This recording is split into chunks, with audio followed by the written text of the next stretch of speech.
155 días de administración, 144 de la sesión legislativa. En la mañana de hoy estará con nosotros el amigo Jaime Perelló y Borrás, expresidente de la Cámara, y estará con nosotros también el licenciado Irán Torres Montalvo, quien a su vez es el secretario de Asuntos Públicos de la Fortaleza. Mucho de qué hablar con él.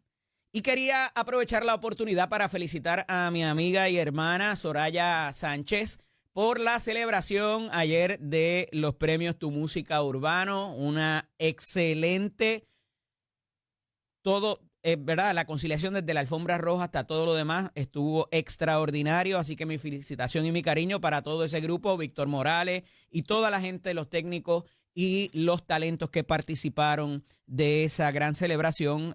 Un abrazo y mi reconocimiento para todos ellos.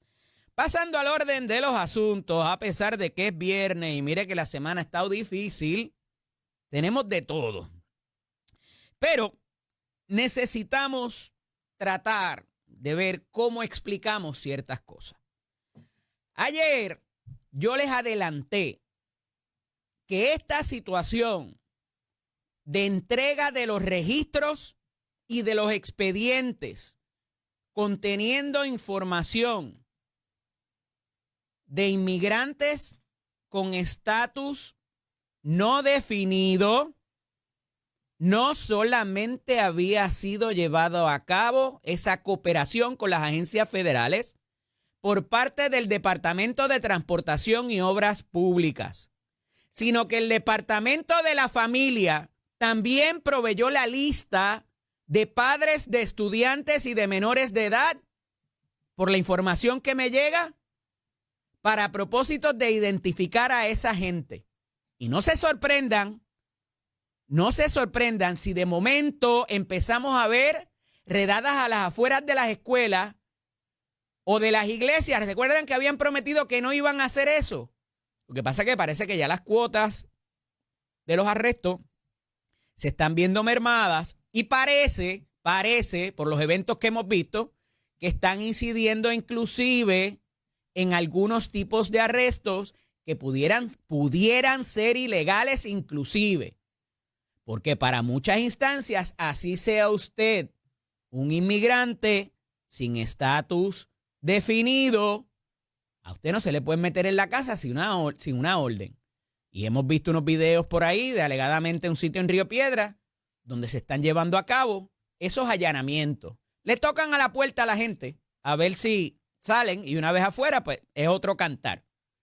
No obstante, y volviendo al asunto del gobierno, que es muy importante, porque ayer iban a anunciar otra cosa en el segundo en récord ese que está haciendo la Fortaleza y terminaron contestando más preguntas del asunto migratorio que de cualquier otra cosa que habrían de anunciar por parte de esta administración.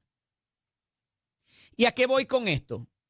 Es que parece que la primera versión era de que había una alegada supina, un requerimiento de información por parte de las agencias federales y no necesariamente de un tribunal con competencia y jurisdicción que sea quien le ordena a la agencia estatal a proveer la información. Y si bien un requerimiento de una agencia federal a una estatal también es una manera y un mecanismo lícito, es legal para pedir información, es quizás más susceptible de combatir y llevar a un tribunal y pelear el asunto de por qué yo le debo dar esa información a esa otra entidad. Si el jefe de agencia dice, pues sí, yo te la entrego, no hay problema. El problema, ¿ustedes saben qué es lo que pasa?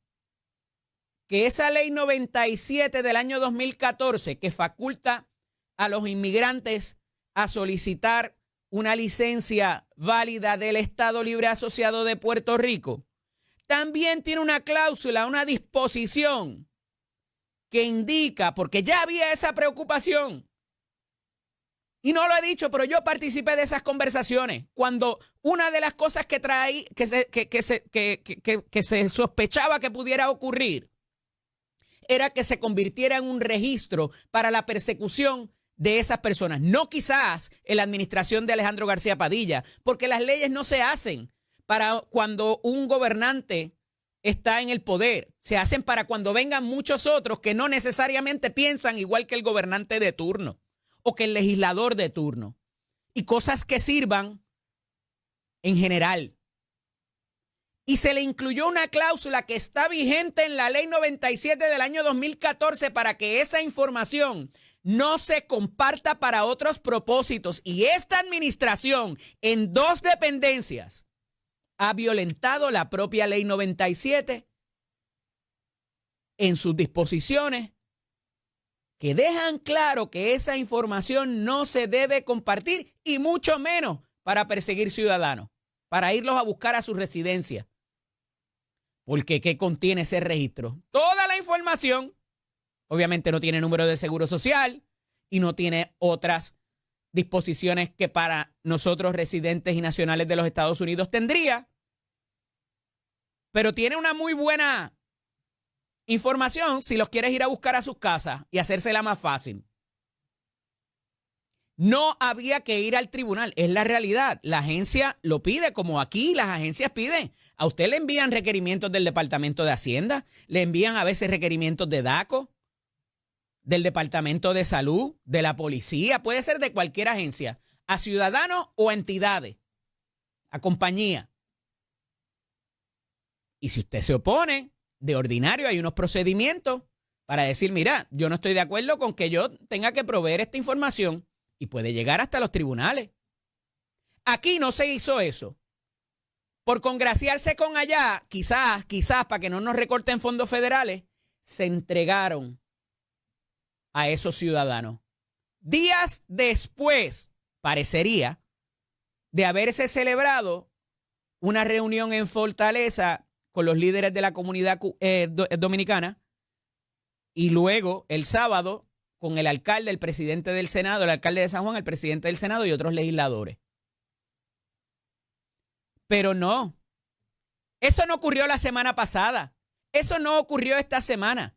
La solicitud y el requerimiento de la autoridad federal ocurrió en enero, a escasos días de cuando comenzó la administración. Y se entregó entre febrero y marzo, los últimos días de febrero y los primeros días de marzo. Fue una decisión de política pública. Ya se hablaba del Big Beautiful Bill, del proyecto de reconciliación fiscal que pudiera implicar recortes en fondos federales a Puerto Rico.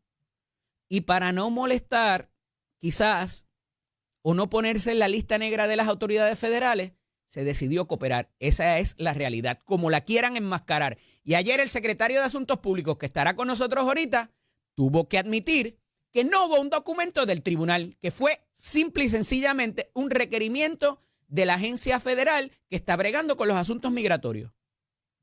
Y que el Departamento de Transportación y Obras Públicas, y les añado yo, y le habré de preguntar ahorita también, el Departamento de la Familia hizo lo propio.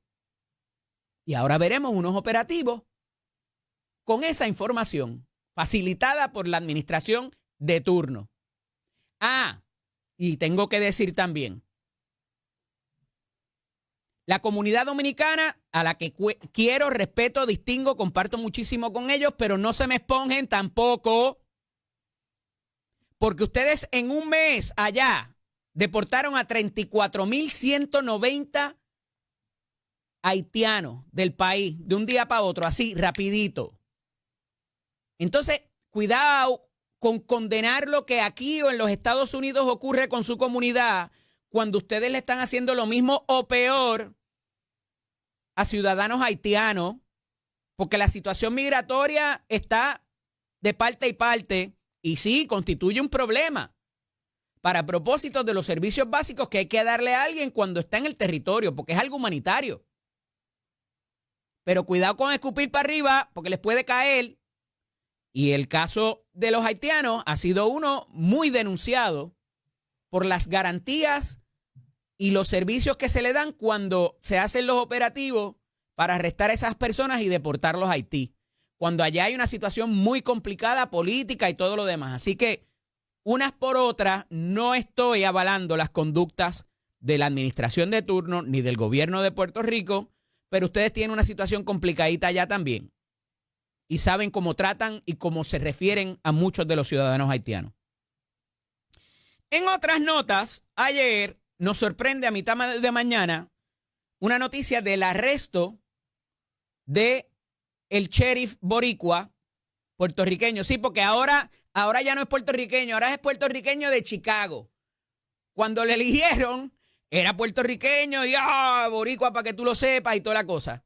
Ahora es un boricua de Chicago. Pero está bien.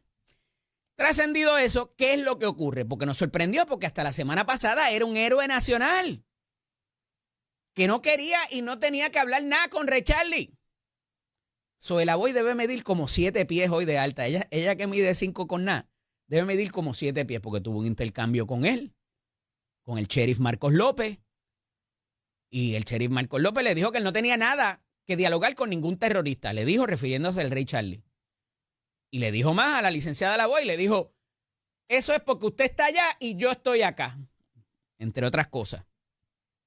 Y ahora ocurre esto. Yo no creo, y conociendo como conozco a la licenciada Lavoy Alvarado, no creo que se alegre de la desgracia de nadie tampoco, pero pone un poco de manifiesto, oye, y todo el mundo tiene derecho a la presunción de inocencia. Son 26 cargos y están bastante complicados.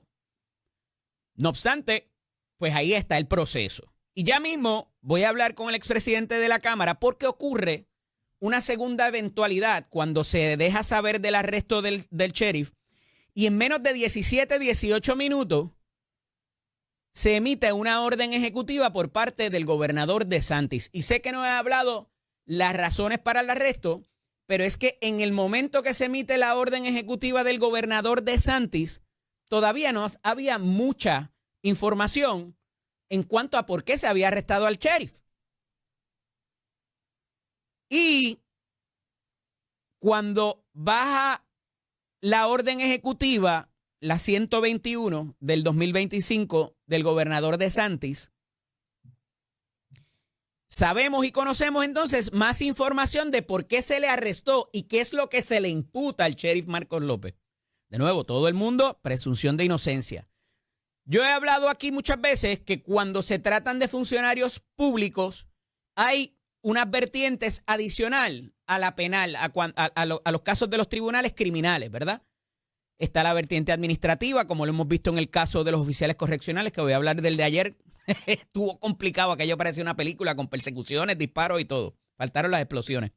Pero en el caso del sheriff se le imputa de que esa posición de sheriff, lo cual es quizás un poco ajeno a nuestra realidad, va a elección y tiene que hacer campaña. Y como les he dicho, por mucha hipocresía que haya de mucha gente, las campañas cuestan dinero y hay que levantar, hay que hacer fundraising, hay que levantar fondos para pagar por esa campaña. Porque si no, no tienes break de nada. Entonces, dicho esto, alegadamente en el pliego acusatorio que se acompaña de las 3 páginas de la orden ejecutiva del gobernador DeSantis. Así es que sabemos qué se le imputa a Marcos López. Cuando baja la orden en menos de 17, 18 minutos del gobernador DeSantis de 3 páginas, se aneja. Eso la orden parece que tiene 15 páginas. Pero lo que contiene es el pliego acusatorio de cuál es la razón por la cual se arresta al sheriff. Y era lo siguiente, que alegadamente, durante estuvo en la campaña, tiene contacto con una gente que tenía un casino ilegal en Kissimmee, Florida. Y que él ofrecía cierto tipo de protección y de información a esa gente a cambio de las ganancias o de parte de las ganancias de esa actividad ilegal. Eso en síntesis es lo que, y obviamente ahí conlleva eso, esconder ese dinero, que hay otros cargos por lavado de dinero. Son 26 cargos en total. Establecido eso, según las autoridades federales, que es quienes lo arrestan, se lo llevan sin fianza. ¿Y qué dice la orden del gobernador DeSantis? Usted queda destituido del puesto inmediatamente, sin recibir salarios ni tener acceso a nada de la oficina, informaciones, documentos, lo que sea. El gobernador DeSantis es un gobernador electo o reelecto ya. Me parece que no puede volver a presentarse porque allá hay una limitación de términos, si mi memoria no me falla. No obstante, el sheriff también es electo. No son ni del mismo partido siquiera, porque el sheriff alegadamente es demócrata, Ron DeSantis es republicano a ultranza. Entonces, ¿cómo un funcionario electo, mediante una orden ejecutiva, destituye a otro funcionario electo? Y hablaba ayer con el buen amigo Jaime Perello y le decía, oye, esto es como que la gobernadora haga una orden ejecutiva y destituya a Tomás ahora porque se molestó por no... no es lo mismo, obviamente, porque hay una acusación ya presentada, ¿verdad? Pero a cualquier legislador que también es electo o algún alcalde lo puede destituir de las posiciones del partido, de las posiciones políticas, pero no del puesto alcalde o a legislador, porque esa persona se sometió al rigor del electorado y el electorado votó por él o por ella. Entonces, lo coloca en una posición legalmente complicada. Y a mi juicio, por lo que conozco, me parece que esa orden ejecutiva de DeSantis no sirve ni para limpiarse, usted sabe qué con ella. La cara, gracias. Porque es ilegal y, como decimos los abogados, ultra vires. Porque un funcionario electo le puede pedir la renuncia hasta que se le acabe el aire. Y le puede decir misa. Que eso obligue y vincule legalmente al funcionario, yo tengo mis serias dudas. Pero ahí está. Y parece y da la impresión que el gobernador DeSantis no tolera la corrupción, aún sea alegada y no se le haya encontrado culpable de nada al sheriff Michael López. Veremos a ver por dónde aterriza esa nave. Pero, para que vean, son cosas que hay que explicárselas al marciano y no solamente las que pasan en Puerto Rico, sino las que pasan allá en el municipio 79, Jaime Perello, Osceola, Kissimmee y todos los condados cercanos. Porque está Orange, está Lake County, hay varios que están uno al lado de otro, pero... Mire, les había dicho y les llevo días diciendo, Jennifer González y su administración no solamente entregó a los padres de los estudiantes y a los conductores que no tienen estatus migratorio definido, entregó a los municipios y por eso se había parado Gabriel Hernández, alcalde de Camuy, a reclamar la necesidad que tenían al menos 17 municipios. Ahora trasciende que son 44 que tienen problemas. Y la gobernadora se paró allí el pasado jueves y les dijo que había 387 millones de pesos para ellos. No es cierto. Y queda evidenciado, ayer lo tuvieron que admitir, lo admitió el director de Oficina de Gerencia y Presupuesto. Lo que hay son 35 millones y se acabó. No hay más nada para los municipios, repártaselo como buenos hermanitos. ¿Por qué?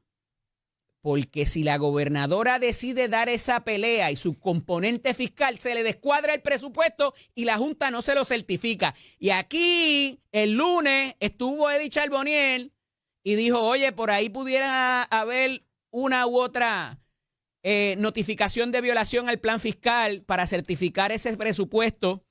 Eso pudiera pasar.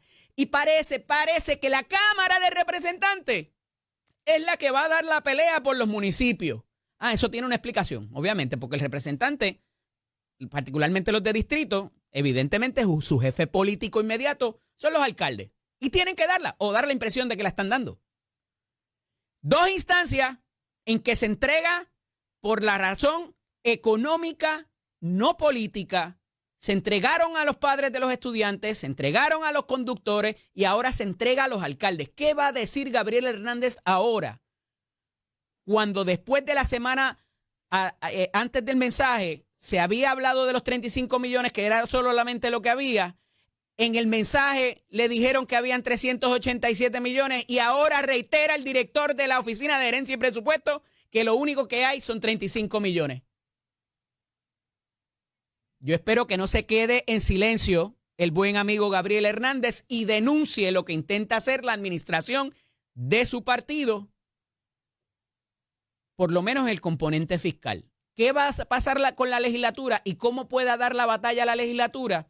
nos dirá un señor que viene ya mismo por ahí, a ver qué se puede hacer, porque se ha hecho antes, ha provocado desacuerdos y no necesariamente se ha adelantado la salida de la Junta. Pero mire, el miércoles sentaron a Mujica, el director ejecutivo de la Junta de Supervisión Fiscal, en la sillita en el Congreso, en la sillita caliente. ¿Y qué implicó eso? Hay un señor republicano allí que preside un comité con un nombre bien largo, pero que tiene que ver con los asuntos de Chavito, que lo citó para ver por qué se estaba arrastrando los pies con la reestructuración de la quiebra de la Autoridad de Energía Eléctrica en primera instancia.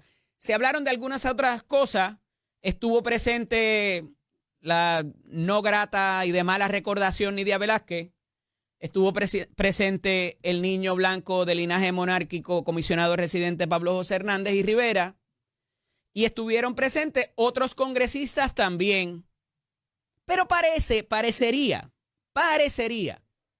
que esta instancia no es otra cosa que requerir que se le pague a los bonistas y que los bonistas quieren cobrarlo todo y que la Junta está gastando mucho en la contratación de abogados y consultores. Fuera de eso, se habló del descuadre brevemente, de ACES y de los servicios de salud, que ahora parece que todo lo van a arreglar las agencias con fondos propios, según el director de gerencia y presupuesto. Todo lo pueden arreglar porque ACES tiene fondos propios, la energía eléctrica puede también tener fondos propios, que lleguen a 25 millones para pagar las pensiones de los jubilados. Yo lo dudo porque si no ya hubiesen encontrado. Parece que él sabe que pueden patear algún árbol y que caigan dinero. No sé. No obstante, no pasa nada.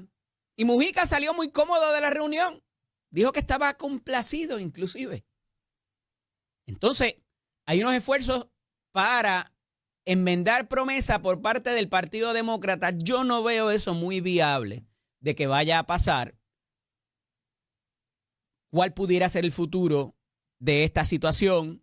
Si la Junta va de alguna manera a actuar distinto, si le pusieron presión en cuanto a presentar algún tipo de documento que sea como una maqueta de cómo van a hacer la reestructuración. Quedó claro que los 8,000 millones o los 12,000 y pico no se pueden pagar, porque nos pondría a todo Puerto Rico, no solamente al andamiaje de energía eléctrica, la autoridad y todo lo que comprende esto, en una posición nefasta, nos enterraría como país, fue la expresión que se utilizó por parte de no solamente la Junta, sino algunos congresistas. Guerra declarada entre Elon Musk y el presidente Trump. Lo amenazan con quitarle las exenciones contributivas y los contratos de gobierno y hasta deportarlo para Sudáfrica a Elon Musk. Se acabó el amor. Simple y sencillamente porque Elon Musk criticó el Big Beautiful Bill, el proyecto de reconciliación fiscal del presidente Trump. Pero Elon Musk, que no es manco ni mudo, dijo, yo voy para adelante. Y estaba en las fiestas de Jerry Epstein, el productor ese que de los escándalos sexuales que hacía unos parties allí con menores y todo eso. Y por eso es que no se ha sabido todo lo que hay ahí. Entonces, ¿verdad? Pudiera estar complicado porque me parece que Elon Musk tiene mucha información que no necesariamente tiene que ver con gobierno y que critica el proyecto porque dice el gasto desmesurado en seguridad nacional está brutal. Cuando regresemos ya está con nosotros el buen amigo expresidente de la Cámara, Jaime Perelló y Borrás. Esto es Nación Z con el licenciado Eddie López. A todos los viernes se encuentra con nosotros el expresidente de la Cámara, Jaime Perelló y Borrás. Buenos días, Jaime, bienvenido. Buenos días a ti, Eddie, al pueblo de Puerto Rico, a Chero. Achero, ¿estoy bien aquí? Nacho, ¿estás bien ahí? Ok, muy bien. Mira, ¿todo bien? Espectacularmente bien, amigo. Muy bien, muy bien. Un viernes más de una semana espectacular en victoria siempre. Dios es bueno siempre. Sí. Mira, varias cosas pasando. Este asunto de la entrega de los ciudadanos dominicanos, no dominicanos porque son inmigrantes, pudieran haber de otras nacionalidades también, la entrega de los registros a las autoridades federales por parte del Departamento de Transportación y Obras Públicas y la información que me llega que también el Departamento de la Familia proveyó esta información. Se debió haber dado la pelea con las consecuencias que quizás muchos aperciben en cuanto a la limitación de fondos federales o cualquier otro tipo de medida fuerte de medicina amarga contra Puerto Rico? Bueno, la realidad, vamos a empezar en orden.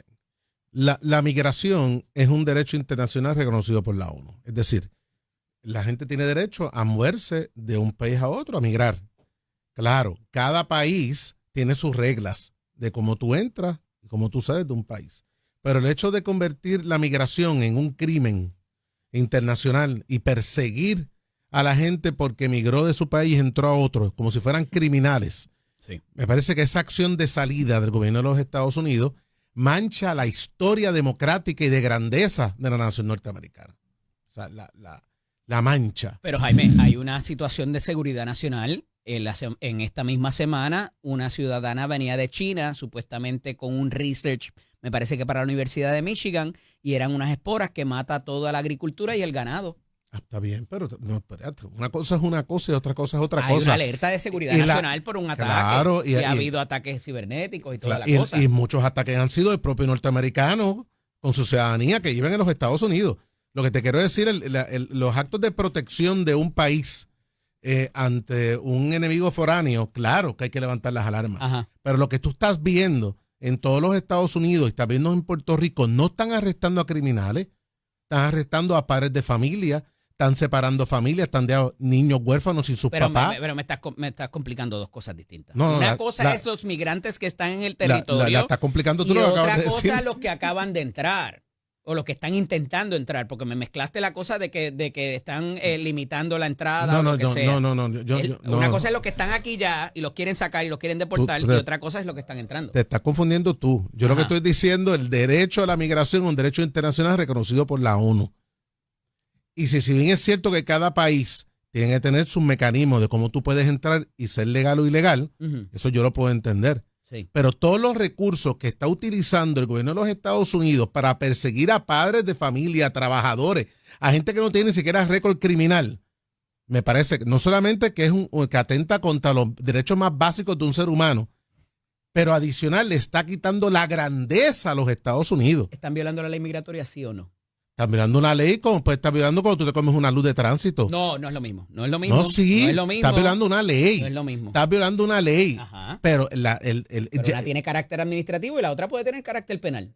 Por eso, pero entonces tú partes de la premisa que tú estás de acuerdo a que padres de familias trabajadores, que son los que llevan la carga de muchos trabajos que no quedan ser los norteamericanos, como pasa aquí en Puerto Rico, muchos trabajos que no quedan ser los puertorriqueños y que la infraestructura de este país tiene sangre dominicana, establecer ahora que simplemente pues vamos a perseguirlo, vamos a arrestarlo, vamos a separar familias, porque ahí me da la gana de crear un mensaje de que yo quiero que Estados Unidos sea blanco nuevamente. Eso es como que tú me digas que el guardia que está en la esquina me ve comerme la luz todos los días y el día que decide detenerme y darme un ticket, porque la ley es la ley, hermano. Pero hermano, yo no puedo. Entonces, no hay forma. ¿Hay procesos o no hay procesos para que regulen su estatus migratorio? Habían procesos. Ya no hay. Habían procesos.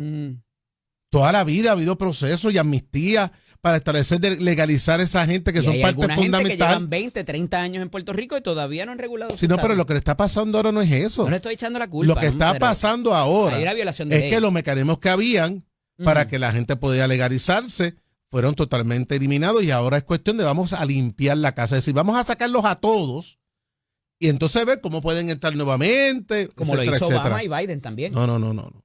Sí, no metían los niños en las aulas aquellas. Se deportan. Hay deportaciones constantes, pero estas redadas que se están viendo en todos los Estados Unidos y en Puerto Rico, dime cuando tú lo has visto antes, redadas. Claro, Jaime, si tú estás en un proceso y hay personas que son migrantes, claro que hay proceso para deportación, eso yo lo sé, pero también habían amnistía, habían procesos, o sea, había unos mecanismos para hacer un balance entre una cosa y otra, manteniendo ley y orden. Pero este proceso como se está dando, me parece que está pasando de castaño oscuro. Y volviendo al caso de Puerto Rico, esa excusa que da el gobierno actual de que había un supina que obligaba esa acción, no fue un supina de un tribunal. No lo era. Fue un requerimiento de una agencia federal pidiendo esa información. Que se le llama supina también, lo que pasa es que no es. Claro, se le llama supinas y supinas. Claro, pero no es un supina de un tribunal. Sí. Es decir, ¿se podía retar? Claro que se podía retar. ¿Y qué consecuencias había si se retaba? Bueno, ahí tú entras en un proceso legal, judicial, de protección, de una ley local versus una acción federal, y empieza todo por eso. Tú eres abogado, tú sabes de eso. Ahora, esta amenaza de que te voy a quitar fondos federales, bueno, jugaré con eso, ¿verdad? Porque fondos federales ya se están perdiendo de una forma u otra. Okay. Pero hay luchas que se dan. Oye, te voy a dar un ejemplo. Las letras de Ponce, cuando tú entras, que son magníficas, yo estoy de acuerdo con ellas. Las letras de Ponce. Atrévete a decir otra cosa. No, está bien. Te llama No, porque yo me llama Marlene. No, pero esto lo defendí yo cuando estaba en minoría. Un abrazo, alcaldesa. De igual manera. Cuando yo era representante de minoría, salió el issue de que esas letras se hicieron sin autoridad de la Federal Highway y que el pueblo puertorriqueño podría perder fondos. No sé si los fondos se perdieron o no, pero ¿alguien se atrevió a quitar esas letras? Nadie. Es decir, pudimos retar una posibilidad de perder fondos para dar unas letras que llenan de orgullo a los ponceños y a todos los puertorriqueños, pero no podemos retar una ley para proteger a miles y miles de puertorriqueños que pueden ser deportados cuando tienen su casa, su familia. Es más, mira su intención, que sacaron su licencia de conducir. Perder fondos de carretera que perder los fondos de asistencia nutricional o de vivienda. No. Es que tú no sabes los servicios pero esenciales, es que tú estás aquí hablando. Es que tú sabes los fondos que vamos a perder. Dime los fondos que se van a perder. Ninguno, no se ha perdido ninguno todavía. No. Dime los fondos que se van a perder si no se entregaba esa lista. Dime cuáles son. Dímelo. ¿De qué tú hablas? ¿De qué hablas tú? ¿De qué tú hablas? Tú me acabas Yo de te decir. estoy diciendo, tú me comparaste el asunto de carretera. Pero compárame con algo igual. En carretera se perdían los chavos de carretera. ¿Y de aquí qué se perdían? Aquí se puede perder cualquier cosa. Ajá. Ok. Ya lo aprobaron en el Congreso. Pero no me estás diciendo que se pierde. O sea, tú me quieres que mi comparación es que yo entiendo que no se va a perder nada. Pues entonces tú dices que mi comparación es errónea, pero no me dices con qué compararlo. Lo que te quiero decir. Te estoy diciendo lo que sí se pudiera perder. En el caso de las letras de Ponce, solamente perderías dinero de carretera. Aquí estamos. No sabemos. Aquí estamos, pero estamos expuestos a perder el dinero, inclusive de asistencia nutricional, y tú me estás como se ha hecho en Estado. Pues no sabemos. Pues tú me estás diciendo a mí. Tú me dices a mí cuál es la amenaza y yo tomo una determinación. Pero de salida, tan fácil entregar la lista de miles de inmigrantes, que la mayoría son hermanos dominicanos, simplemente porque tu administración Trump fue la que tú defendiste, la que tuviste en la calle con ellos. Pues me parece que no es una acción correcta en este momento dado. Y en eso tengo que dar la razón a lo que está estableciendo el gobernador Alejandro García Padilla en los medios de comunicación sobre ese tema en particular. Yo creo que se debió haber dado un doble pensamiento, sin hablar del tema que creo que tú trajiste aquí, de la situación del Departamento de la Familia. Y creo que el asunto de las escuelas, de los menores de edad. De los menores de edad migrantes, de igual manera. Porque ayer hubo una noticia que a mí se me quedó dar, Jaime, que decía que preventivamente Susan Roy Fuertes, secretaria actual de la Familia, había encontrado un espacio para menores en caso de que se hicieran operativos y quedaran menores solos cuyos padres habían sido parte de los operativos y deportados. Y dije, oye, qué cosa tan... Qué bonito. Pero tenía su razón de ser aparentemente cuando hice mi averiguación. Entonces, tú sabes, hay una disposición ahí, Jaime, que tiene que ver con que no se compartan los registros, particularmente mediante la ley 97 del 2014, que tú eras presidente de la Cámara cuando eso, que es la ley que provee para las licencias de ciudadanos. Y ayer en una conversación con el buen amigo y doctor Jorge Colbert, el profesor Colbert, me decía, esa disposición está ahí y está vigente y no permite que agencias se compartan esa información por lo sensitiva de la misma. Bueno, y estoy de acuerdo con eso. Por eso es que creo que la reacción fue muy rápida ante la petición por lo que significa entregar esa información. Si al final del camino nos arrinconaban y había que entregarla por un bien mayor, son otros 20 pesos, pero fueron muy rapiditos entregar una información que tiene un impacto social muy grande a una comunidad que ha contribuido al desarrollo de este país. Cuando regresemos de la pausa, vamos a hablar de las órdenes ejecutivas y de funcionarios electos porque me parece que ahí me escuchabas ahorita cuando hablaba de eso. Ujú. Eso es Nación Z con el licenciado Eddie López. Y no dialogando con el expresidente de la Cámara, Jaime Perelló Borrás. Hay nuevos éxitos en las plataformas digitales. Hay 2 canciones nuevas. Ya mismito decimos para que vayan y las busquen. Creo que tenemos un gran amigo mutuo que va para el estudio pronto a grabarla. Sí, va a grabarlo, ¿verdad? Sí, sí. Silencio, silencio. Jaime está un poco combativo hoy, amigos y amigas que nos escuchan y nos ven, porque ayer estábamos viendo videos viejos de campaña. A rayos, acuerdas? imagínate tú. De allá del 2008, Sí, del 2012 y todo sí, eso. Sí, más El viejito momento también. de las candidaturas. Sí, así mismo es. Una época muy bonita. Mira, ajeno a nuestra realidad quizás, allá en la Florida se escogen los directores de los distritos escolares. Eso va a elección. Se escogen jueces. Y el sheriff del condado se escoge mediante también una elección. Ujú. En el caso de los gobernadores, de los alcaldes también. Allá hay otras figuras que son como unos concejales también, los aldermans, como le Correcto. llaman. Y que también, también la junta educativa. Hay muchos. por eso, sí, el school district, Es- el distrito escolar. El distrito escolar, correcto. Que es como si fueran los distritos aquí en Puerto Rico, que imagínense que vayan a elección. Y Sí. para ir a una elección hay que hacer campaña. Y eso Correcto. lo cubrió ahorita. Las campañas cuestan, hacen donativos. Esto es perfectamente legal de acuerdo a la interpretación del Tribunal Supremo. Es equivalente al derecho de libertad de expresión. Pero hay expresión y hay expresión. Y aquí se alega que el sheriff Marcos López, mediante donativos casi legales, era parte de un esquema en un casino ilegal que le ofrecía protección y qué sé yo.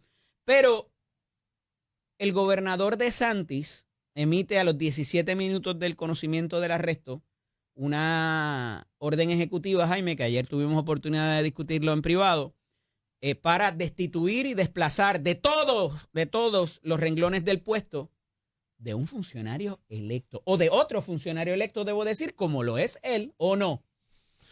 Sí, yo no creo que Para mí sea. eso no vale nada, No creo que sea legal. ¿verdad? No creo que sea legal. Porque es un funcionario electo y tú por orden ejecutiva no puedes destituir a un funcionario tan electo como tú.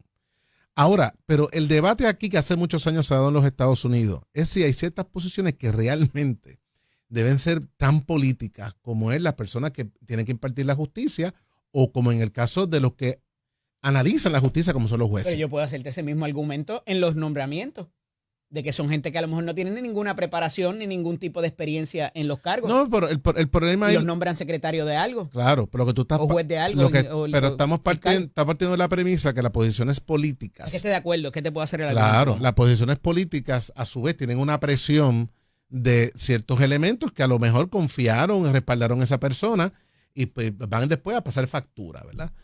Los nominados a puestos es un poco más difícil que eso pase porque sería, pues, tal vez el propio gobernador que es su Pasado jefe. igual, Jaime. No puede pasar, pero el llevar a la política estas posiciones, mira lo que está pasando en México ahora mismo. En México ahora mismo todo el sistema judicial, por primera vez en la historia, fueron por elecciones populares que votó menos de 10% de los electores en un proceso que en la elección anterior el mismo sistema judicial enfrentó al presidente de Estados Unidos mexicano. Y la manera de resolver ese asunto es, bueno, voy a utilizar mi poder político para entonces escoger el sistema judicial que yo quiero con jueces electos. Y eso ha sido muy cuestionado, lo que está pasando en México en este momento. Puede tener sus pros y sus contras, pero es cuestionado. Ahora, volviendo a este tema, yo creo que la acción que hace el gobernador DeSantis es una acción totalmente política, que puede ser que la vean con buenos ojos, pero no creo que tenga un valor real en el poder de un gobernador para destituir a un funcionario electo de esa manera. Es lo que yo creo. Y mucho menos cuando no ha sido encontrado culpable de nada todavía. Ah, bueno, claro, está ¿verdad? El derecho. Son dos vertientes, de la Claro, manera, el mecanismo que claro. utiliza y lo otro, la presunción de inocencia. Claro. Se le echa excremento sobre las dos cosas. Claro. Digo, y eso está ahí el debate que hemos tenido aquí anteriormente sobre asuntos de Ray Charlie y que él fue el que lo enfrentó allá, ¿verdad? Y eso pues no significa que sea una estrellita para Ray Charlie, porque al fin y al cabo los argumentos que se estaban discutiendo sobre ese tema en particular seguían teniendo razón indistintamente que ahora haya caído en desgracia alegadamente este sheriff puertorriqueño, ahora de origen puertorriqueño. Sí, ¿viste? ¿Sabes? Cuando es de tatarabuelo y abuelo puertorriqueño, pero dependiendo de lo que haga. logró un éxito. Si gana la competencia, es puertorriqueño. si llega a segundo, entonces... No, bueno, los abuelos eran puertorriqueños, el bisabuelo era puertorriqueño, ¿verdad? Pero nos hace una noticia muy triste de cualquier manera para la comunidad puertorriqueña en la Florida, porque al fin y al cabo era un funcionario que llenaba de orgullo hasta cierta forma a todos los puertorriqueños, pero bueno, tendrá su derecho a defenderse y veremos qué pasa más adelante. Mira, el otro asunto que quería tratar contigo es el del presupuesto, porque la Cámara de Representantes tiene un rol muy significativo en la confección y propuesta del mismo. El presidente de la Comisión de Hacienda el pasado lunes nos decía que pudiera todavía darse en ese pulseo con la Junta varias notificaciones de violación al plan fiscal, que es inconsistente sustancialmente con el plan fiscal como ellos escriben usualmente. Y ayer trasciende una noticia que más allá del asunto de que para los municipios eso es lo que hay más nada, ellos, entiéndase la Cámara, van a dar la pelea por los municipios. ¿Qué pudiera pasar aquí cuando la gobernadora dice que eso es lo que hay y la Cámara dice que enmendará el presupuesto para propósitos de ayudar a los municipios? Bueno, lo primero ¿Tenemos otra crisis entre el Ejecutivo y el Legislativo? Bueno, por esto? lo que pasa es que ¿verdad? Que la gobernadora le pone una posición muy difícil a su equipo. Y yo creo que está poniendo una posición muy difícil al presidente de la Cámara de Representantes, que trata de jugar en equipo para beneficio del país, no de la gobernadora, beneficio del país, porque fueron electos con una gran mayoría. Pero la realidad es que lo primero que tiene que hacer la la Asamblea Legislativa, es darse a respetar, porque la gobernadora lamentablemente los engañó. ¿Cómo es eso? ¿Cómo tú vas a hablar allí que hay 300 y pico de millones de dólares para atender la situación de los municipios y resulta que de ese dinero ya 77 millones es la fórmula de la reforma para pagar la tarjeta? De esos 300 y pico... Ellos no lo pueden usar ni para la basura, ni nada, para pagar pero empleados, ni para 77 millones de crédito para la aportación a la tarjeta de salud. Escuchen bien. 68 millones que provienen del fondo de la lotería, lo único que queda realmente del fondo de equiparación.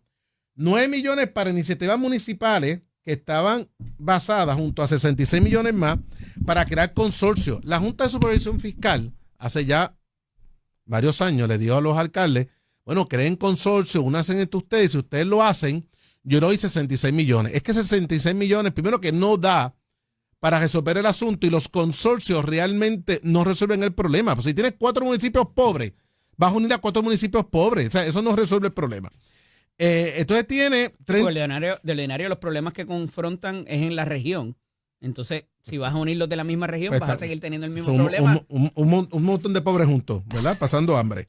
66 millones para consorcios, 52 millones para recogido de basura, 30 millones para servicios esenciales y los 35.6 millones de rescate financiero. Es decir, lo que ella prometió allí y habló, que había identificado que parecía que era nuevo, no es nuevo.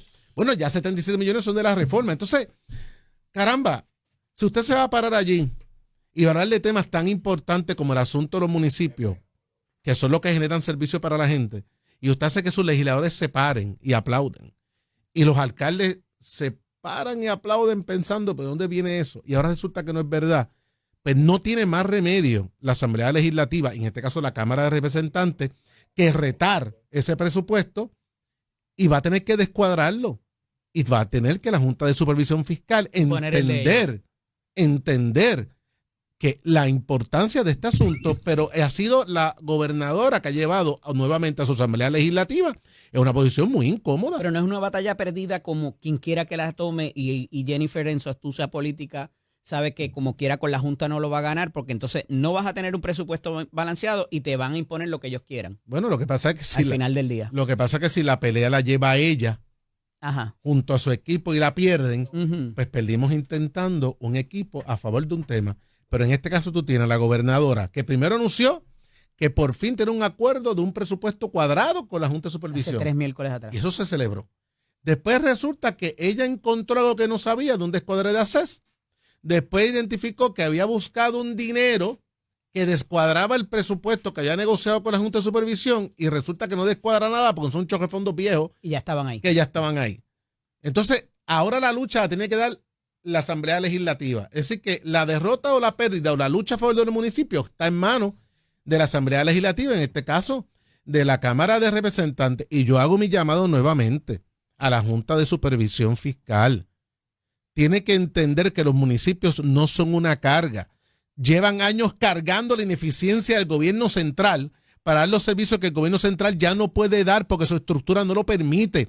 Deje la hazaña en contra de los municipios. Si 150 millones, eso es una gota de agua en el lago de Carraízo, un presupuesto billonario, no afecta nada, es una cosa personal. Pero para que sigan gastando en viajes y en jaujas. Bueno, pero las cosas se limitan y yo te puedo asegurar, la mayoría de los alcaldes, que es viajes y que madre, si no tienen ni siquiera para pagar el presupuesto, para pagar la nómina de sus empleados. Eso era antes, yo te puedo entender. Póngale la línea que usted quiera. Quieren seguir trayendo parques y quieren seguir teniendo balnearios y quieren seguir teniendo escuelas. ¿Pero qué parques? Si las escuelas Mírate son... las promesas de campaña, son mano. Las escuelas en desuso, que ahora lo utiliza para meter caballo. Que es lo que está pasando en el municipio, que lo usan para meter caballo. Y el municipio dice, pues dame esa escuela para dar servicio a la gente que el Estado no da. Los balnearios, pues la gente tiene que ir a disfrutar. La gente pobre de este país, ¿a dónde va? Y ayer, porque la Junta de Supervisión Fiscal no son pobres. El alcalde de Arroyo aquí, Eric Bachel, que así hicimos el programa allí una vez. Hablando del tren. Y tiene un balneario allí que no lo puedo utilizar porque está desconectado después del huracán. Por eso, pero ¿quién le provee a la gente pobre de este país el entretenimiento, la cultura, el deporte? ¿Quién se lo da si no son los alcaldes? O sea, es que esto es una cosa social que tiene un sentido. Está muy combativo para hacer un viernes. No, pero es que a mí el tema municipal, oye, me duele, porque hay que estar los servicios de la gente. Salúdame, no me dejes enrollado. Gracias por venir, te veo el viernes que viene. Un abrazo, amigo. Esto es Nación Z con el licenciado Eddie López.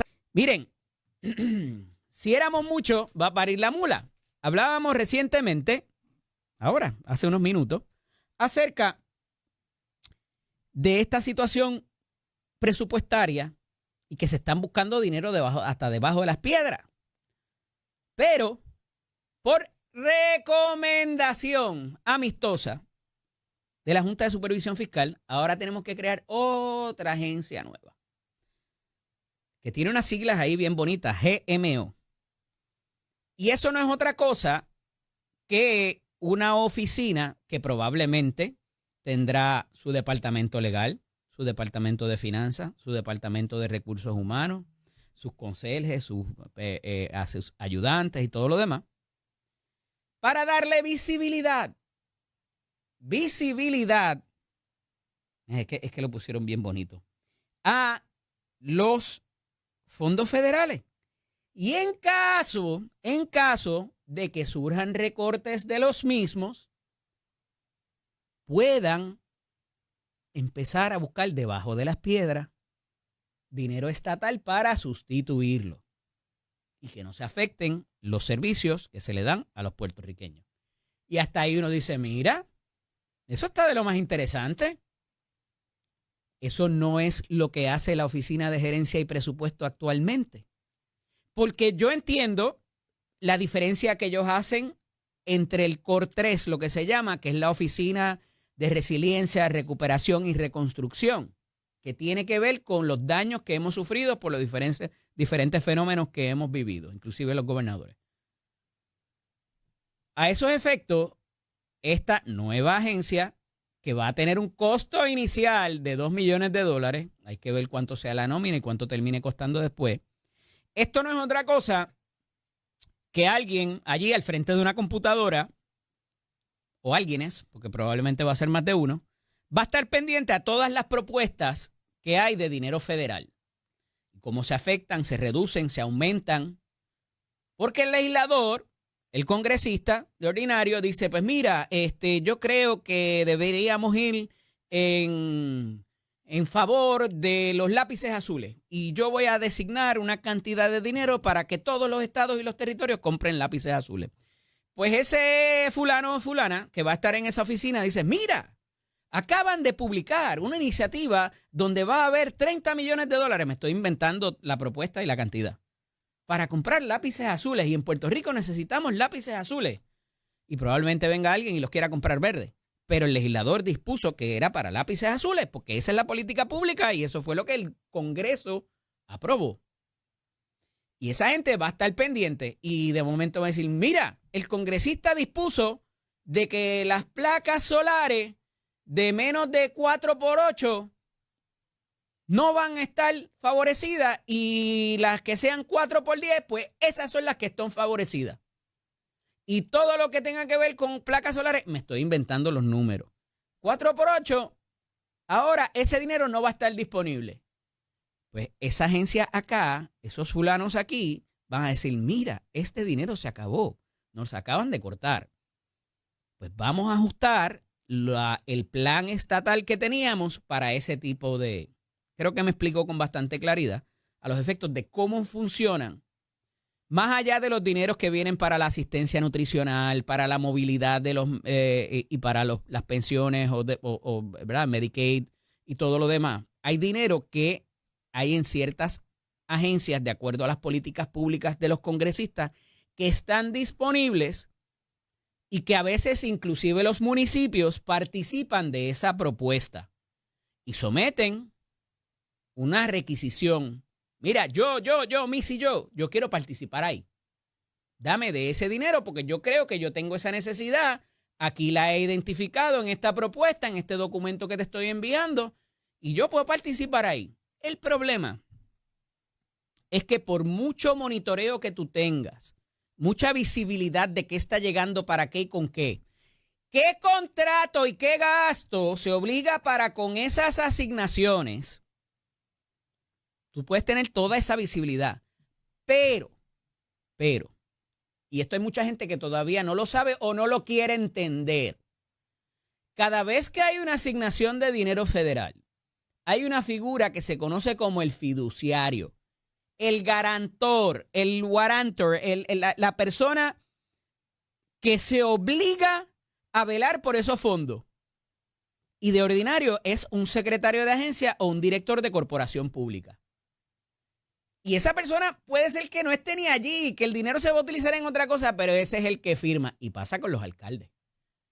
Y no importa quién se los haya robado en la cadena de supervisión, como él hizo la solicitud y él se obligó a velar por esos fondos, él o ella es la responsable principal de ese dinero.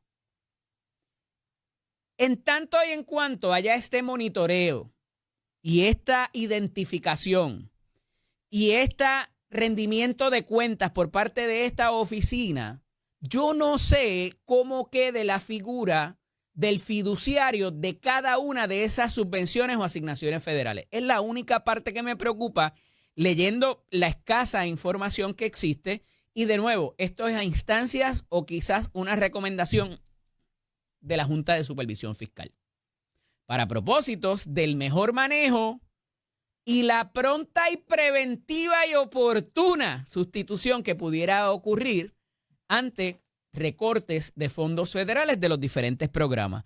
Que no se dio porque no llegó Patria Nueva. Es que hay unas políticas allá que quieren mover el dinero de un lado a otro. Que eso no ha pasado todavía. Y hay mucha gente con ese discurso de que nos están recortando fondos, Aquí lo que pasó es que se acabó el COVID y ese dinero tenía un tiempo de caducidad donde si no se utilizaba había que devolverlo. Que lo usamos para darle aumento a los bomberos, a los maestros, a los oficiales de corrección, a instancias y recomendaciones de la Junta. Eso muy pocas veces se dice. La Junta dijo, mira, tú tienes esos chavos ahí, guárdate los otros y úsalos porque ese fondo federal te permite usarlo para eso. Cuando se te acaben, bregamos después. O sea que no necesariamente fue una irresponsabilidad de los secretarios de agencia el utilizar dinero transitorio para necesidades permanentes y recurrentes. Fue a instancias de la Junta. Que ahora te coloca en un proceso donde ya contraíste la responsabilidad, la obligación y ahora ¿con qué la pago? La Junta estaba consciente de eso. Ahí no pueden decir, eso fue irresponsabilidad de esos indios allá.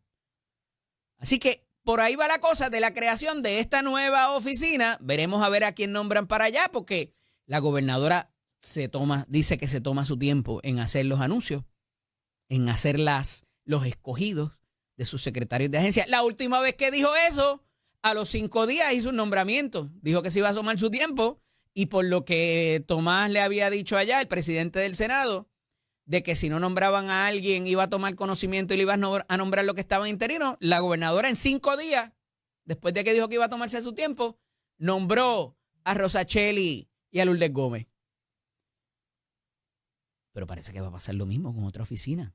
Mientras hemos estado en estos últimos días sin sistema del certificado de antecedentes penales o de buena conducta, como le conocen, y de otras certificaciones que mucha gente necesita, estudiantes, profesionales, consultores y contratistas, empleados, que dependen de esa certificación, que eso no debería ni existir en la realidad, porque es todo lo contrario a lo que es el sistema de justicia. Usted tiene que probarle al gobierno que no ha hecho nada malo. ¿De cuándo acá? Y el peso de la prueba la debería tener el Estado. Si usted no paga SUME, si usted no paga la Hacienda, si no paga el CRIM, es el Estado quien tiene que entonces certificarle de que usted es un evasor.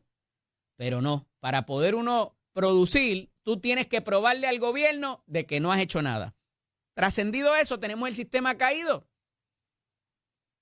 Y esto va más allá de la policía, va más allá del Departamento de Justicia y de tribunales también, que pudieran haber sido impactados, y hay que ver en dónde se metieron y en dónde no, qué pudieron haber borrado en esos récords y esos expedientes. Eso hay que hacerlo. Ah, pero la oficina que brega con eso está descabezada.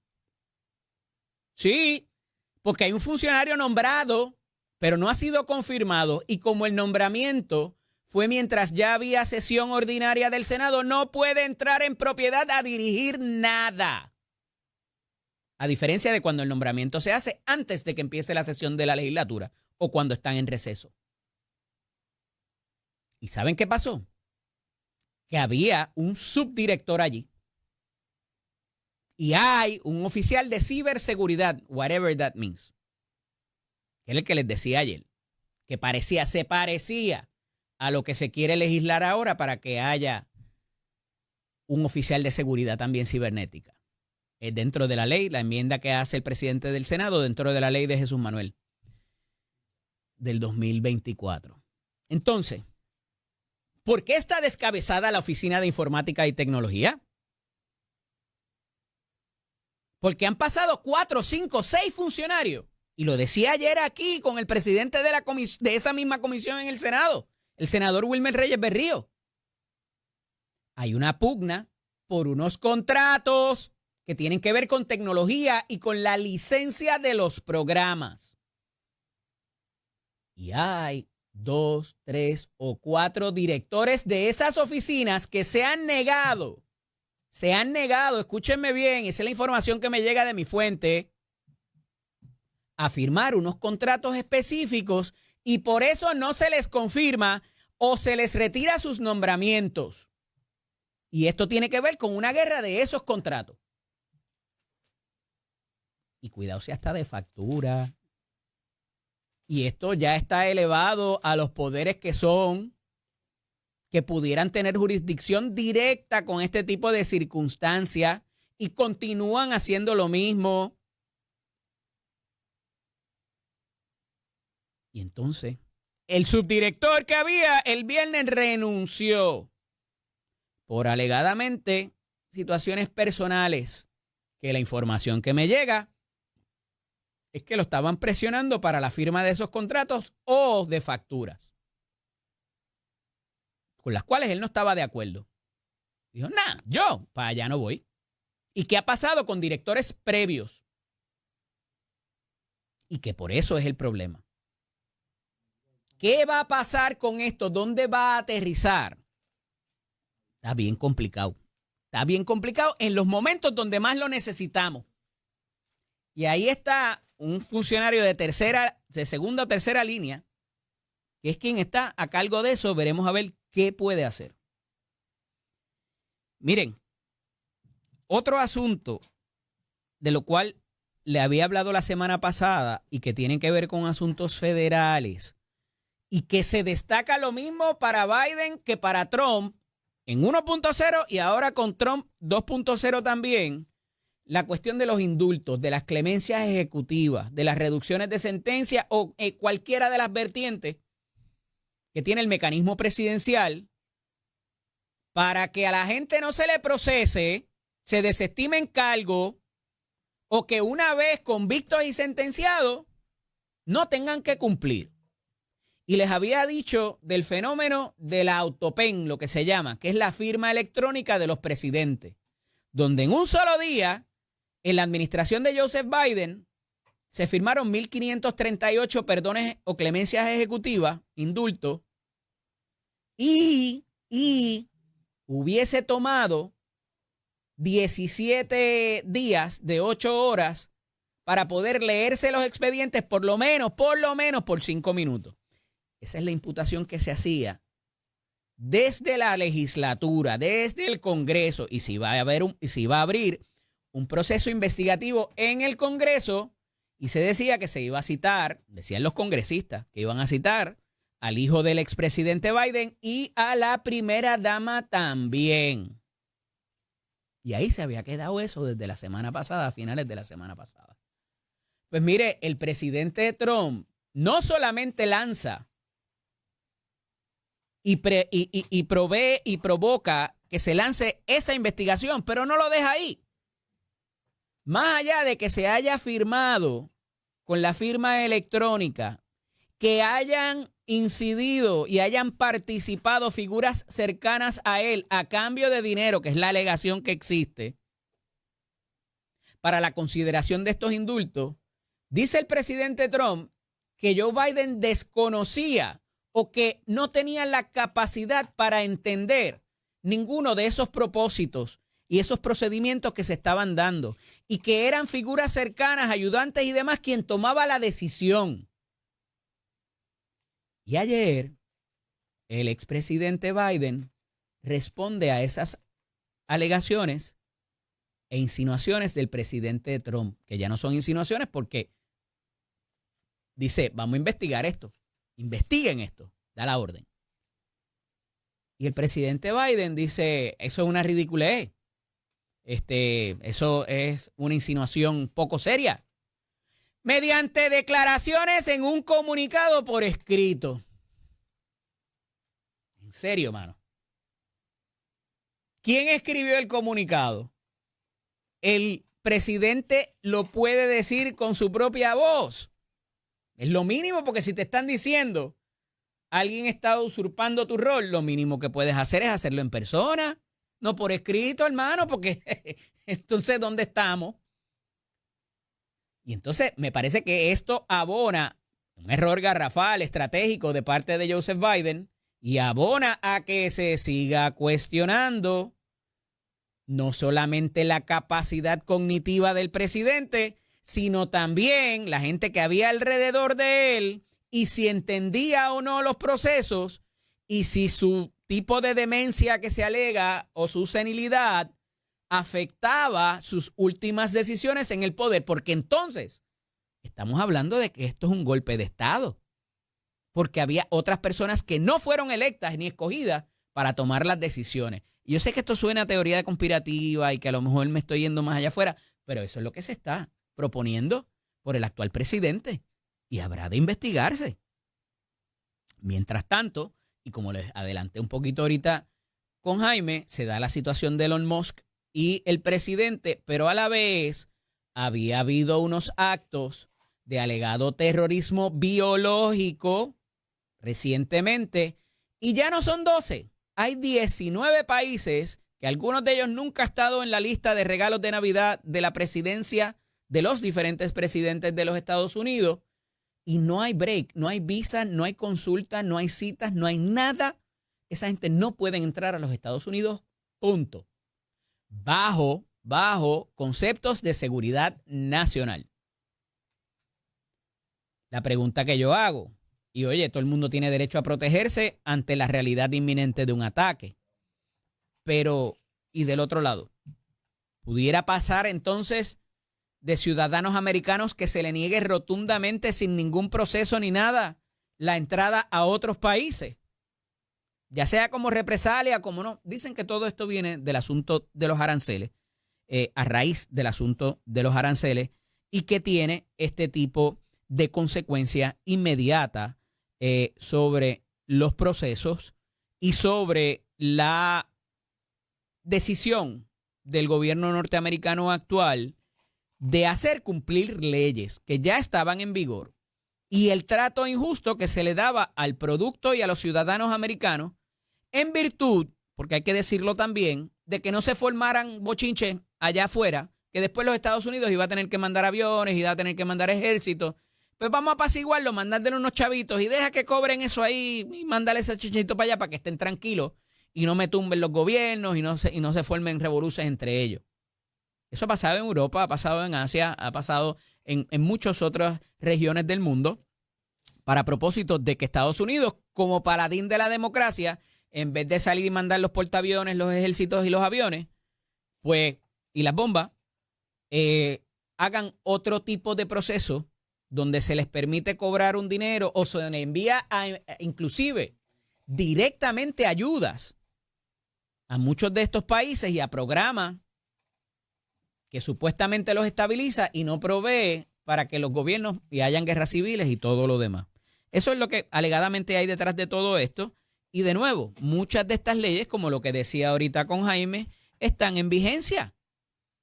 Y tú no te puedes molestar cuando hay una ley vigente que gobiernos ignoran el que se cumpla y el día que la hagan cumplir, tú no te puedes molestar porque es que eso es ley. Y se aprobó por el Congreso, por el Senado, y lo firmó un presidente, y es ley. Que el gobierno como política pública decida no enforzarlo y no darle seguimiento, pues no te puedes molestar cuando sí lo hagan. De nuevo, el ejemplo del policía que le daba a Jaime ahorita. La luz de al lado de tu casa, tú pasas todos los días y no haces el pare ni haces el semáforo. Y tú sabes que estás contrario a la ley.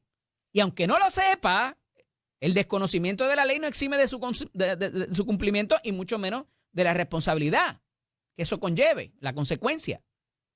Porque no es solamente el proceso, es que después va a venir una consecuencia, ya sea multa, cárcel, lo que sea, dependiendo de la violación de ley que sea. Entonces, el día que sí se refuerce, como lo han reforzado otros presidentes, pero de nuevo, dependiendo quién sea y quién nos guste y quién no, reaccionamos, y es el titular de la noticia, pues esos lodos traen estas tempestades. Dicho esto, me parece que va a traer otro tipo o pudiera traer otro tipo de consecuencia de afuera para acá. Y por eso los niveles están tan altos. Les decía ahorita que hubo una situación donde es el 6º oficial correccional que se encuentra alegadamente con narcóticos tratando de insertarlos en un penal en Puerto Rico. Y el actual titular, el juez Quiñones, del Departamento de Corrección y Rehabilitación, no está teniendo mano blanda para esto y está procediendo de manera administrativa y de manera penal contra estos oficiales que han tratado de insertar todo tipo de contrabando en las cárceles, en los penales del país. Pero la de ayer estuvo complicada porque parecía una película de Fast and Furious. Hubo una persecución por toda la número 2 en Bayamón hasta la 167, allá en Rexville. Y hubo tiros y todo, y hubo destrucción de portones. Porque alegadamente este oficial correccional iba a entrar al penal y había un cotejo en la entrada. Y cuando lo vio y empezó el intercambio, agredió a uno de los oficiales, compañero suyo del control. Y más allá de eso, también le dio para atrás al carro, le metió al portón, se fue la policía detrás de él, a tiro limpio, hubo detonaciones. Cuando se fue a la fuga y lo cogieron más adelante, bastante más adelante. Eso tiene que haber sido por todo el corredor ese de la número 5 hasta llegar allá a la 167. Los que conocen el área saben de lo que hablo. 6 oficiales de corrección. Entonces, este tipo de situación, ¿verdad? ¿Qué ocurre? Cuando lo detienen finalmente, encuentran debajo del asiento el contrabando que habían detectado los perros cuando llegaba al penal. Cuando regresemos de la pausa, está con nosotros el secretario de Asuntos Públicos de la Fortaleza, que ayer celebró su segundo en récord, pero como en la situación pasada, de lo que querían anunciar, se desvirtuó a la pregunta de los niños, de los inmigrantes, de los conductores, de las opinas y de todo lo demás que tiene que ver con estos registros de migrantes sin estatus definido.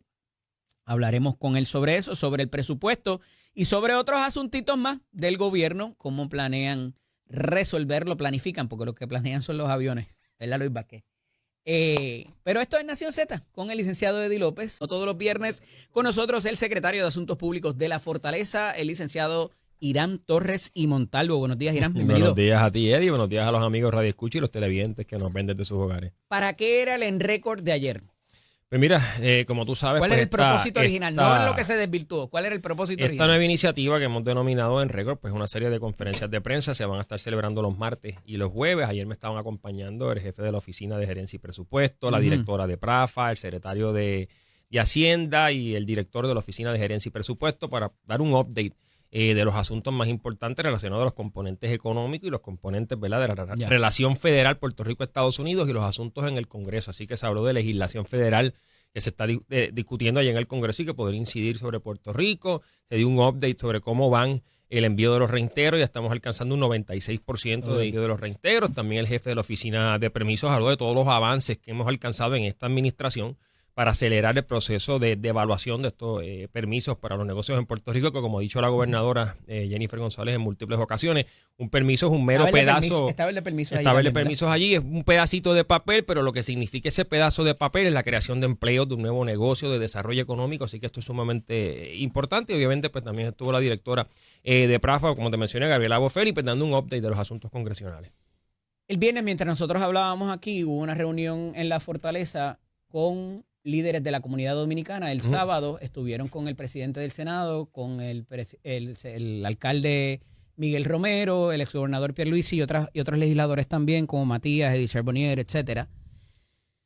Y se hablaba de estrechar los lazos. Y ayer, un poco la convocatoria que había, que me imagino que era para hablar de dinero, se desvirtúa en términos de que empezaron a preguntar acerca de esta entrega de los registros del Departamento de Transportación y Obras Públicas. Y la información que me llega, no sé si me has escuchado, es que el Departamento de la Familia también hizo lo propio con los padres de menores que están en las escuelas y que pudieran quedar. Y a mí el miércoles salió una noticia que decía que preventivamente Susan Roig había identificado espacios para niños en caso de que eso ocurriese. Pues mira, Eddie, eso fue parte de la conferencia de prensa de En Récord del martes, donde, y déjame sacarme esta espinita por si acaso, porque todavía hay algunas personas allá afuera de los medios que critican que no hay transparencia, accesibilidad. Aquí hay accesibilidad como nunca. Estas conferencias de prensa, aunque nosotros llevamos un comunicado de prensa y unos temas que nosotros tocamos en la conferencia de prensa, cuando llega el turno de las preguntas, allí se habla de todo. Y en muchísimas ocasiones lo que termina siendo noticia y publicado en los periódicos no es lo que nosotros tenemos en el comunicado, sino lo que sale de las preguntas que se le hacen a los jefes de agencia. Así que ese nivel de transparencia, accesibilidad es el compromiso de nuestra gobernadora Jennifer González y lo estamos cumpliendo. Pues el martes estuvo con nosotros la secretaria del Departamento de la Familia, Susan Roig, y a pesar de que ella vino a hablar de otros temas. Las mamás son importantes. Susan Roig fuerte. Fuerte, es correcto. Pues en la línea de preguntas que se le hizo se tocó el tema, ¿verdad?, de manera solapada de qué sucedería en caso de que se diese una intervención con padres ¿verdad?, dominicanos y que fueran detenidos o deportados. ¿Qué sucedía, verdad, con esos niños menores que son nacidos aquí en Puerto Rico, ciudadanos americanos, que pues asisten a la escuela y todo lo demás? Y pues la secretaria de la Familia contestó en base a lo que es la política pública del gobierno de Puerto Rico, que es proteger, ¿verdad?, el bienestar de la niña. Y en ese sentido, pues la secretaria fue enfática que el departamento pues está preparado y tiene las herramientas para intervenir en el caso de que se dé una situación que no ha ocurrido todavía eso no ha ocurrido, donde por la razón que fuese detengan a los padres y queden, ¿verdad?, al descubierto, queden sin nadie que se pueda encargar de ellos, algún niño menor de edad, pues el departamento está preparado. Ese es el mismo escenario si le ocurriese a un niño puertorriqueño, si ocurriese, a cada rato sucede cuando hay intervenciones para casos criminales, arrestan a los padres porque están envueltos en una actividad delictiva, en una redada, y tiene que intervenir el departamento,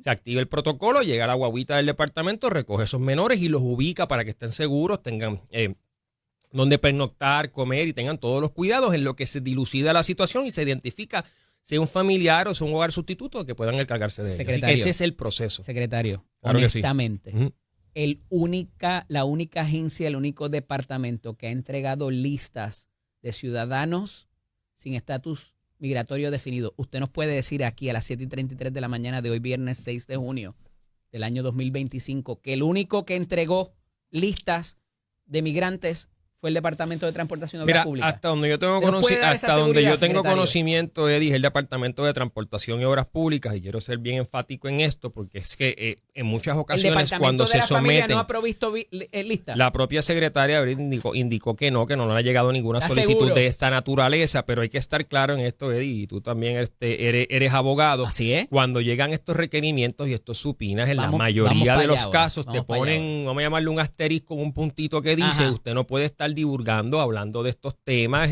regando por ahí el supina, y porque básicamente pone en una posición incómoda a los agentes investigadores, sea de la naturaleza que sea de lo que se está investigando. Así que en ese sentido hay que ser sumamente cuidadoso con las expresiones que uno hace de estos documentos, porque podría afectar a investigaciones que están en curso. El del tribunal te lo valido, pero el que emite una agencia es un requerimiento de información como el que emite DACO, como el que emite el Departamento de Hacienda, como el que emite cualquier agencia pero estatal. Tiene la misma fuerza en ley que tiene uno emitido por el tribunal. Quizás en el tracto procesal, pues la manera de impugnarlo, de uno trabajarlo sea distinta, pero tiene la misma fuerza en ley. El tribunal tiene la misma fuerza en ley. Usted sabe por qué. Podría uno argumentarlo de esa manera, pero nacen ambos de las mismas leyes federales que aplican sobre Puerto Rico, que aplican a programas de Medicaid, de PAN, de vivienda, de todos estos programas donde Puerto Rico recibe. Igual. De la misma manera. Que viene del tribunal, y la ley está... alguien se sentó allí y convenció a ese juez o a esa juez de la necesidad de entregar esa información. Correcto. Eso no fue lo que ocurrió aquí.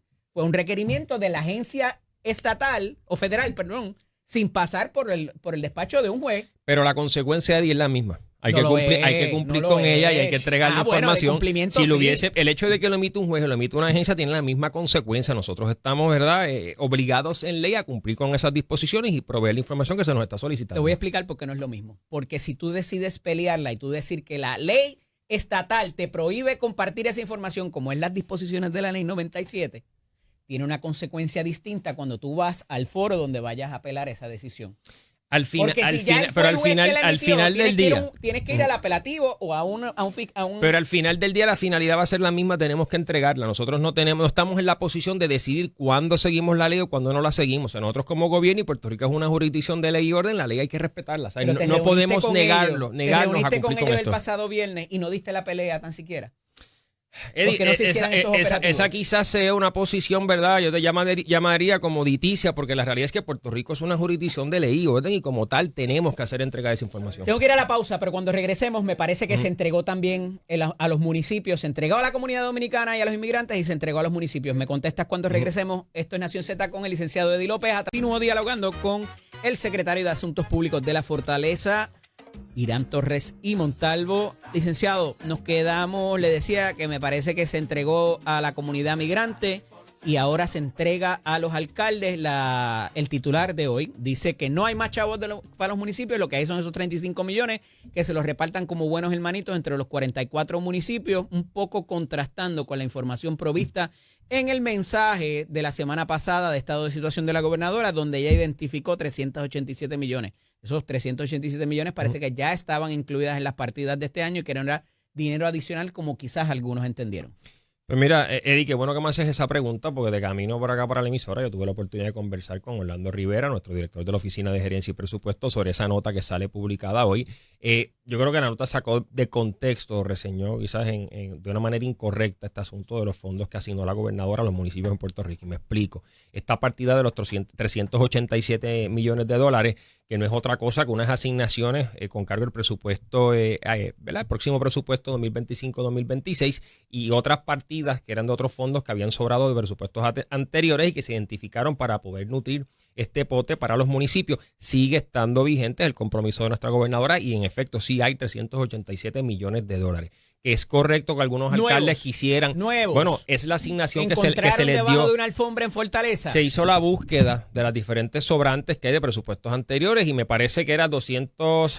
no quiero ver, son 200 y pico de lo que es con cargo el presupuesto actuario. No siento algo que venían de presupuestos anteriores de sobrantes que habían en la Oficina de Gerencia y Presupuesto. Se identificaron estos fondos. Pero y los en sobrantes efecto, totalizan 35 millones, no 387. No, totalizan 100, me parece que son 111, si no me equivoco el número exacto, según conversé con el director de la Oficina de Gerencia y Presupuesto. Y así es como llegamos a esta cifra, seguro, que es el rescate que la gobernadora se comprometió a asignar a los municipios, que se queda un poquito por debajo de los 415 millones más o menos que he escuchado el presidente de la federación, el honorable alcalde de Camuy, Gaby Hernández, decir que necesitan los municipios. Pues es correcto, y la realidad es que pues lamentablemente uno se tiene que arropar con la sábana hasta donde alcance, y la cantidad que hemos podido identificar es esa. Esto no significa que la gobernadora no sigue trabajando para identificar otras maneras para ayudar a los municipios, como se podría hacer, por ejemplo, otorgarle contratos de limpieza, de poda, de manejo de vegetación, ¿verdad? Para los que son las líneas eléctricas y demás, para que el municipio pues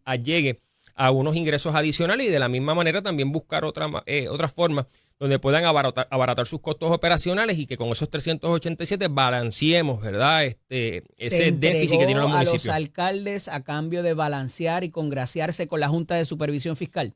Para nada. O sea, aquí nosotros tenemos que hacer un balance y un ejercicio para poder cumplir no tan solo con los alcaldes, sino con el Departamento de la Vivienda, con Salud, con Educación, con Carreteras, con todas las otras dependencias gubernamentales que dependen del presupuesto para poder operar. Así que nosotros no podemos darle un poquito más a unos que a otros. Ese es el ejercicio de balancear, por eso es que se utiliza esa palabra, el presupuesto. Entonces no tan solo lo tenemos que balancear nosotros internamente acá en la operación del gobierno, sino que después hay que presentárselo a la Junta de Supervisión Fiscal y llegar con ellos a un entendido previo y a que se presente la legislatura. La Cámara de Representantes ayer anunciaba que ellos van a enmendar el presupuesto para conseguirle dinero a los alcaldes.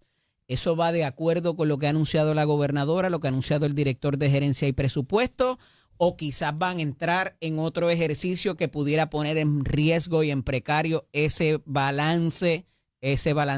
presupuesto balanceado? Mira, a la legislatura se le reconoce su facultad de que ellos también tienen derecho a sentarse, a examinar ese presupuesto, buscar partidas adicionales, y si identifican alguna otra forma, quizás de unos ingresos adicionales, cortar unos gastos, pues pueden hacer su ejercicio. Es una facultad que tienen como legisladores y se les respeta. Oye, y de ese debate de la legislatura, el ejecutivo y las diferentes ramas gubernamentales es que salen las soluciones a los problemas que tenemos como puertorriqueños. Así que si ellos identifican alguna forma de llegar a unos fondos adicionales, abaratar unos costos o hacer una asignación presupuestaria más balanceada, pues se tiene que tomar con seriedad. Así que durante ese ejercicio siempre van a salir enmiendas al presupuesto, y como te mencioné, pues todo esto también tiene que verse dentro del marco de que tenemos a la Junta de Supervisión Fiscal, que pues a fin de cuentas tiene prácticamente la palabra final de cómo va a quedar balanceado este presupuesto, que es lo que está buscando nuestra gobernadora, para que este es entonces el tercer presupuesto balanceado, y que ya para el próximo presupuesto que se presente para el próximo año fiscal podemos seguir hablando de que próximamente, ¿verdad?, estamos tocando a la puerta de que, a fin de cuentas, se vaya a la Junta Fiscal de Puerto Rico. Irán, amigo querido. Cuéntame. El lunes pasado, en esa misma silla, estuvo sentado el presidente de la Comisión de Hacienda de la Cámara de Representantes, el buen amigo Eddie Charbonnier Chinea, y me dijo que él espera, o que pudiera ser, que tengamos 1, 2 o 3 notificaciones de violación de plan fiscal, sustancialmente incompatible, inconsistente con el plan fiscal. Hay un ejercicio en camino que no necesariamente va a ser el que ya está conciliado, que se anunció 3 miércoles atrás. Porque te repito, durante el debate legislativo, y reconozco al representante Charbonnier, amigo de este servidor desde muy jóvenes, claro, y como presidente de la Comisión de Hacienda, pues le toca hacer esta labor titánica de enfrentarse a este proceso presupuestario. Para él, pues obviamente, aunque no es un legislador novato, ya está en su tercer cuatrenio, pues no deja de ser la primera vez que preside esta Comisión de Hacienda, y sé que lo hará correctamente y lo hará muy bien, ¿verdad?, pensando en el mejor bienestar de los puertorriqueños. Pero como parte de ese ejercicio, pues ellos tienen potestad de examinar, revisar, presentar propuestas y buscar hacer cambios y dentro del marco, vuelvo y te repito, de lo que es esta negociación que se da con la Junta de Supervisión Fiscal, pues llevar esas propuestas de cómo ellos quieren reasignar los fondos. Al fin de cuentas, yo creo que todos tenemos la misma misión aquí, que es lograr que este presupuesto quede balanceado y que Puerto Rico entonces continúe encaminado, como quiere nuestra gobernadora, que cumplamos las métricas necesarias de la ley promesa para que eventualmente se pueda ir la Junta de Supervisión Fiscal de Puerto Rico. En la bolsita de Achero, yo creo que tiene cerca de 109 millones, que yo creo que los vas a necesitar para otro lado. Ahí como tiene la China, tiene 109 millones Achero. Expresiones recientes, la gobernadora, no nadie más, la gobernadora dijo que ella iba a referir tan pronto confirmaran a la secretaria de Justicia, iba a referir a la directora pasada de ACES. Ayer yo le preguntaba aquí al secretario del PNP si iban a seguir maltratando, ¿qué él iba a hacer con el maltrato a los PNP? Porque esos secretarios y directores de corporación pública o directoras, y tú y yo hemos hablado sobre eso, tenían un grupo, tenían un staff que todavía están en las agencias, y cuando tú le dices tu trabajo fue una pobre desempeño, también te estás llevando a esa gente enredada que después le pediste el voto y gracias a Dios votaron por ella, ¿verdad? Bueno, no le creo ese problema. No obstante, el secretario de Salud, el director de OGP y la directora actual de ACES parece tenían información sobre eso o no. Pues mira, lo que sucede con el descuadre que nosotros tenemos con las partidas de ACES es que habían unos beneficios nuevos que se anunciaron durante la pasada administración y que no formaron parte del ejercicio actuarial que se llevó a cabo previo a que se asignara ese presupuesto para ACES, que es lo que causó este desbalance. Yo creo que hay que examinar qué fue lo que se compartió durante el proceso de transición para ver si alguien omitió o mintió, que es como dijo la gobernadora, y el que así lo haya hecho va a tener que enfrentar esas consecuencias. Gracias, Irán. Te veo la semana que viene. Nación Z con el licenciado Eddie López. Regresamos en breve. Llévatelo, Chero.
Nación Z por Z93.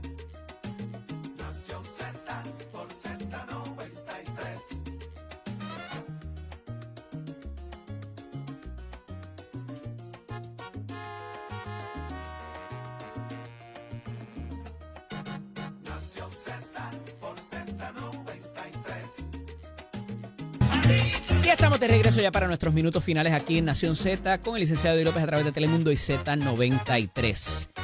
Los que me escuchan todos los días saben que yo he sido crítico del asunto de los préstamos del Banco de Desarrollo Económico porque al final, cuando esas personas tomaron esos préstamos y, ¿verdad?, quizás parezca injusto el que no se le garanticen ciertas condiciones y que la idea detrás de ese tipo de préstamos era unos términos mucho más accesibles.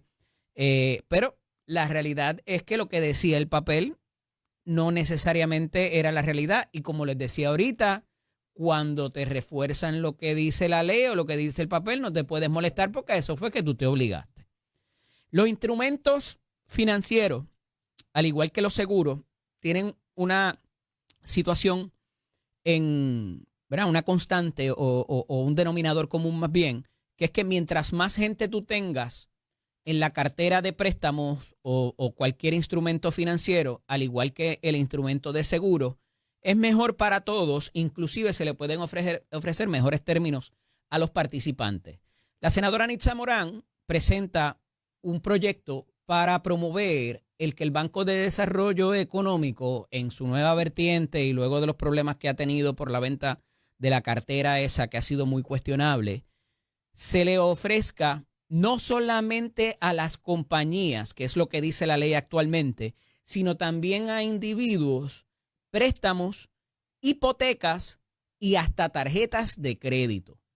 Y eso, de alguna manera, al igual que cuando se ha hablado de los seguros, de los servicios de salud, y esta discusión se ha tenido a nivel federal inclusive, de meter a todo el mundo en Medicaid, porque mientras más vidas hayan, más bajan las primas, los servicios y demás, porque se aminoriza el riesgo sin entrar, porque al tener más personas, pues hay unas que sí, unas que no van a necesitar los servicios.